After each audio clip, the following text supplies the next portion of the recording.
নমস্কার, আমি সোমা। আমার নতুন আরও একটা ব্লগে আপনাদের সবাইকে স্বাগতম। আশা করছি আপনারা সবাই সুস্থ ও সুন্দর আছেন। আজকে হচ্ছে সকাল 10টা বাজে এখন। তো এখন থেকেই ব্লগটা স্টার্ট করলাম। আর এত রোদ উঠেছে আজকে, প্রচণ্ড রোদ উঠেছে আর গরমও প্রচণ্ড। দাঁড়ান দেখাচ্ছি ওয়েদার। আকাশটা আজকে দারুণ লাগছে না? পুরো নীল আকাশে সাদা পেঁজা তুলোর মতো মেঘ উড়ে বেড়াচ্ছে। এইরকম আকাশ দেখতে কিন্তু আমার ভীষণ ভালো লাগে। আর প্রচণ্ড গরম। যাই হোক, আজকে কিন্তু সুন্দর ওয়েদার। আর এখন আমরা ব্রেকফাস্টে খেতে বসে গেছি।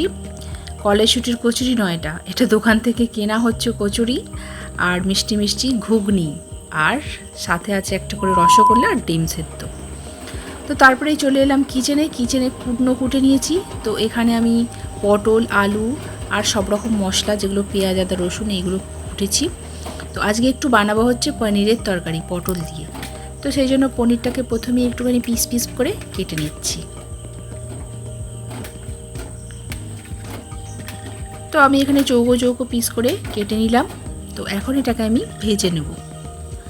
একটুখানি রিফাইন্ড অয়েল দিয়ে দিলাম। তো তেলটা একটুখানি যাতে না ছিটে যায়, তো সেই জন্য আমি একটুখানি হলুদ গুঁড়ো দিয়ে দিয়েছিলাম। তো তারপর ওই পনিরগুলো আস্তে আস্তে করে ছেড়ে দেবো, আর না হলে না প্রচুর ছিটে যায়। একটুখানি হলুদ গুঁড়ো ওই জন্য আমি দিয়ে দিই। তো এখানে ভালো করে পনিরগুলো আমি লাল লাল করে ভেজে নেব। তো এখানে পনিরগুলো আমার লাল লাল করে ভাজা হয়ে গেছে। এটাকে আমি একটা পাত্রে তুলে রেখে দেব, তেলটা ঝরিয়ে ছড়িয়ে আর কি। তো তারপরেই ওই তেলেতেই আমি পটলটাও ভেজে নেব। পটলটা আগেই কেটে রেখেছিলাম, ধুয়ে ক্লিন করে রেখে দিয়েছিলাম ভালো করে। তো পটলটা আমি অল্প তেলেই ভেজে নেব। আরও একটু বেশি তেল দিয়ে ভাজলে হয়তো ভালো হতো, কিন্তু আমি একটুখানি অল্প তেল দিয়েই এখন রান্না বান্না করছি, হেলথের কথা বজায় রেখে আর কি। তো এখানে আমার পটলটা মোটামুটি লাল লাল করে ভাজা হয়ে গেছে। আমি পটলটাকে একটা পাত্রে তুলে রেখে দেব।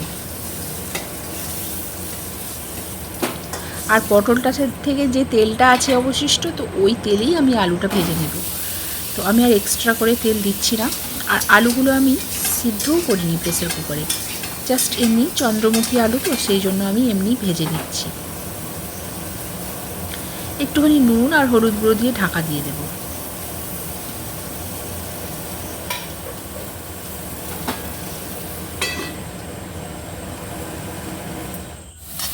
তো দেখুন, মোটামুটি আমার আলু ভাজা হয়ে গেছে। তো তারপর কড়াতে আমি আরও খানিকটা তেল গরম করেছি। তো সেই তেলের ওপরই মশলাগুলো দিয়ে দিলাম, একদম কাটা পেঁয়াজ, টমেটো, কাঁচা লঙ্কা, আদা, রসুন, এইগুলো। তো মোটামুটি লাল লাল করে আমি ভেজে নিয়েছি। এখন আমি এইটাকে তুলে রাখবো। গ্যাসটাকে এখন আপাতত আমি অফ করে দিলাম, কেননা এটাকে আমি ঠান্ডা করতে দেব। তো আমি একবারে মিক্সি মেশিনের বাটির মধ্যেই ওই মশলাটা রেখে দিচ্ছি। তারপরে এটাকে ভালো করে ফ্যানের তলায় ঠান্ডা করে নেব, তারপরে ওটাকে পেস্ট করব। ইতিমধ্যেই ঘটে গেছে আমাদের ইন্ডিয়াতে এক বিশাল বড় দুর্ঘটনা, যেটা আপনারা নিশ্চয়ই জানবেন, যে বিমান দুর্ঘটনা ঘটেছে, অনেক মানুষ মারা গেছেন। তো তারই মধ্যে একটা প্লাস পয়েন্ট হচ্ছে একজন বেঁচে আছেন। তো আমি ওই তেলে একটুখানি সরষের তেল গরম করে তেজপাতা, শুকনো লঙ্কা আর গোটা গরম মশলা একটুখানি ছিঁচে তারপরে দিয়ে দিলাম। স্মেলটা দারুণ লাগবে তরকারিটার।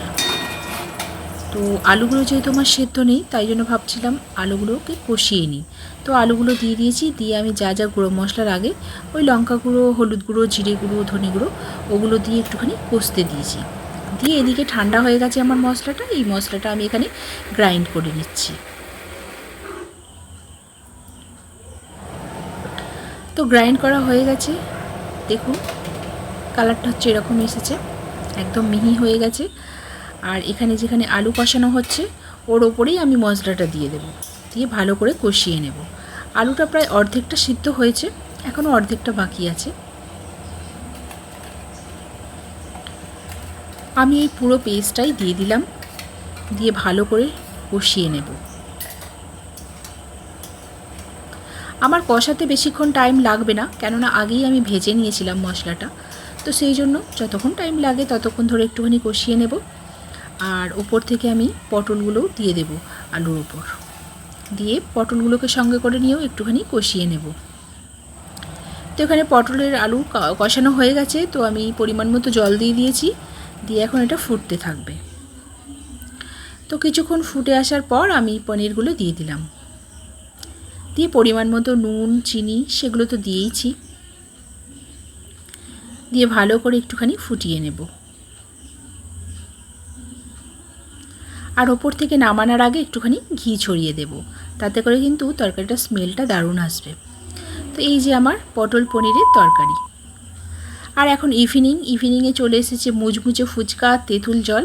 তো এখন ঝটপট করে আলু তেঁতুল জল মাখা দিয়ে খেয়ে নিই, আলু মাখা দিয়ে আর কি, তেঁতুল জলে ডুবিয়ে মুচমুচে ফুচকা। কার কার খেতে ভালো লাগে? আমার তো প্রত্যেক দিন সন্ধেবেলায় ফুচকা হলে বেশ ভালোই হয়, আমি তো খেয়েই থাকি। হচ্ছে রাত্রিবেলা আর আমি বানাচ্ছিলাম কয়েকটা রিলস, সেই জন্যই রেডি হয়ে নিয়েছিলাম। তো চলুন, ভিডিওটা আজ তাহলে এইটুকুই। দেখা হচ্ছে নেক্সট কোনো একটা ভ্লগে। ভালো থাকবেন, সুস্থ ও সুন্দর থাকবেন। আর ভ্লগটা ভালো লাগলে অবশ্যই লাইক শেয়ার কমেন্ট করে চ্যানেলটাকে সাবস্ক্রাইব বা ফলো করে দেবেন। আজকের মতো টাটা।